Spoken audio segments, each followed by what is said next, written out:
දී ඇති වෘත්තයේ කේන්ද්‍රය O වේ. DOC සරල රේඛාව මගින් EBජය සමච්ඡේදනය වේ. CDB හි විශාලත්වය සොයන්න. හරි.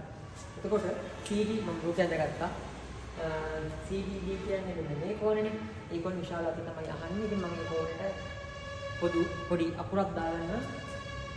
සුපුරුදු පරිදි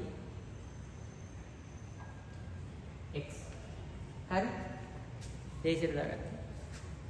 ඊට පස්සේ මේ ගාන කියනවා DOC සරල රේඛාව මගින් ABජය සමච්ඡේදනය වේ.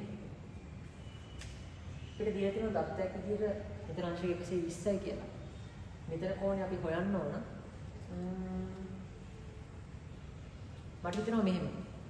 අපි මෙතන කෝණේ හොයාගත්තාම ලේසියෙන්ම අපිට පුළුවන් ත්‍රිකෝණයක අභ්‍යන්තර කෝණ වල එකතු අංශක 180 නියමයට දාලා මෙතන අගේ හොයාගන්න. හරි.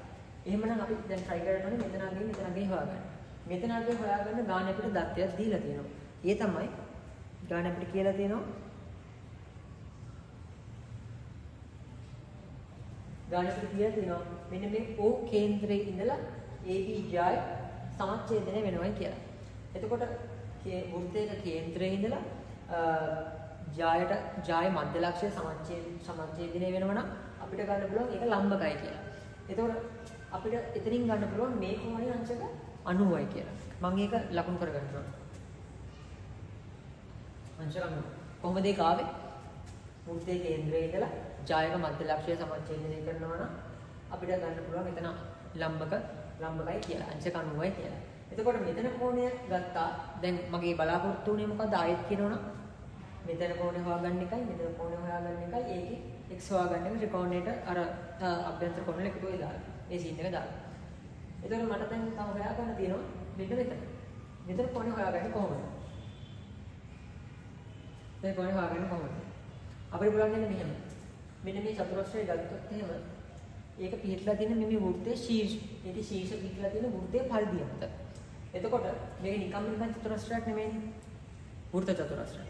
වෘත්ත චතුරස්‍රයක අපි දන්නවා මෙන්න මේ සම්මුඛ කෝණ පරිපූර්ණකයි කියන කතාව. ඒ කියන්නේ මේ කෝණයේ ඒ අංශක 120යි මෙන්න මේ CBD කියන කෝණය අපි එතනට දාගමු y කියලා.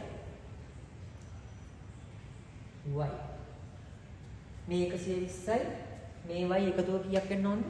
180ක් වෙන්න ඕන. එතකොට 180 න් 120ක් අඩු කරොත් චුට්ට ලියලා හදන්නත් පුළුවන්. එහෙම නැත්නම් මනෝමයෙන් අපිට එකපාරට ගන්න පුළුවන් 180 න් 120ක් අඩු කරාට පස්සේ කීයයි කියලාද? 60යි කියලා. එතකොට මෙතන 60යි නම් මෙතන අංශක 90යි නම් අපි ඒක කලින් හොයාගත්තා 90යි 60යි එකතු කරපුවම 150යි.